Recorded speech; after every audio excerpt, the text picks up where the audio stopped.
Stranger Thing is not over yet. The Duffer brothers have gone on record playing and saying that they didn't shoot multiple endings. No secret alternates, no backup finales. On the surface, they should shut the conversation down. But here's the thing, even if there aren't the multiple endings, that doesn't automatically mean that what we saw was the full truth. Most people walked away from the Stranger Things finale feeling off. Not angry, not shocked, just unsettled, like something didn't fully line up. So here's the premise. And it starts with something small. At the very beginning of the series, kids are playing Dungeons and Dragons in the basement in one version of that room. The doorknob is on the one side, in another it's on the opposite side. That's not a tiny continuity error. That means the room is either mirrored or incorrectly replicated. And in the show obsessed with dimensions, reflections and inverted worlds, that matters. From there, the pattern starts to spread. What if the finale isn't end of the war, but the illusion that convinces the characters it's already over? This is where everything starts to click. Vecna isn't attacking people physically anymore. He's showing a future, a version of reality where people stop fighting because they believe that they have already won. In this theory, either Mike or Will is being shown a vision of a future where everyone has conformed. They have accepted their roles, they are content, they are comfortable, no urgency, no rebellion. Now look at what doesn't change in that future.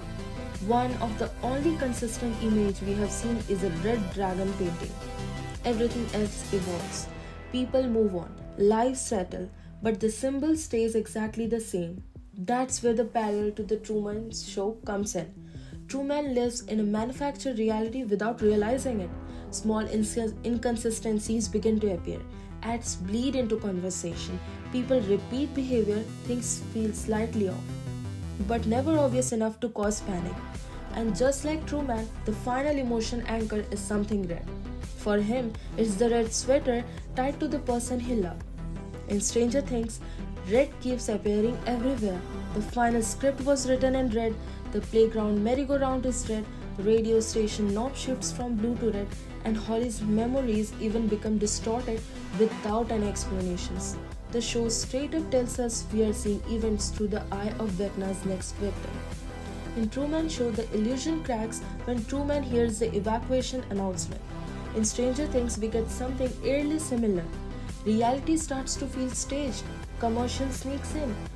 Murray's casual delivery and admit scene that mirrors the exact moment Truman begins to wake up. And then, there's the moment that they really set people off. Hopper looks directly into the camera.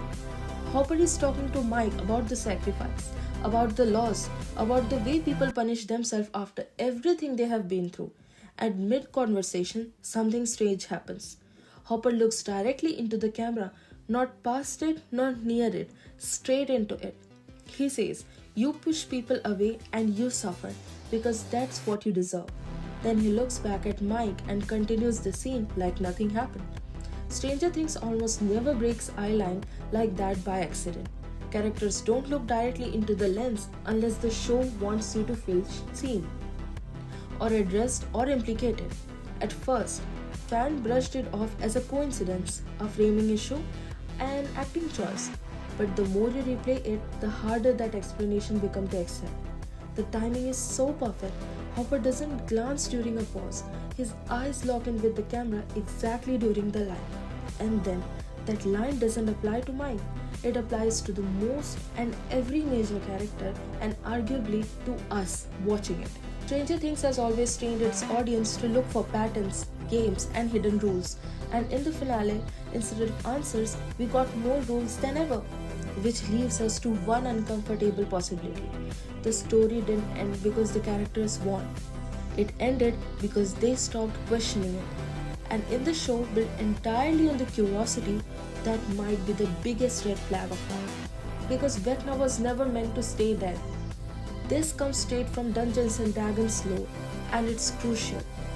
Vecna isn't just a villain, he's a lich.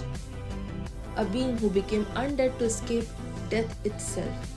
A sorcerer so afraid of losing power that he abandoned his own humanity entirely. And here's the key detail: Vecna never truly dies.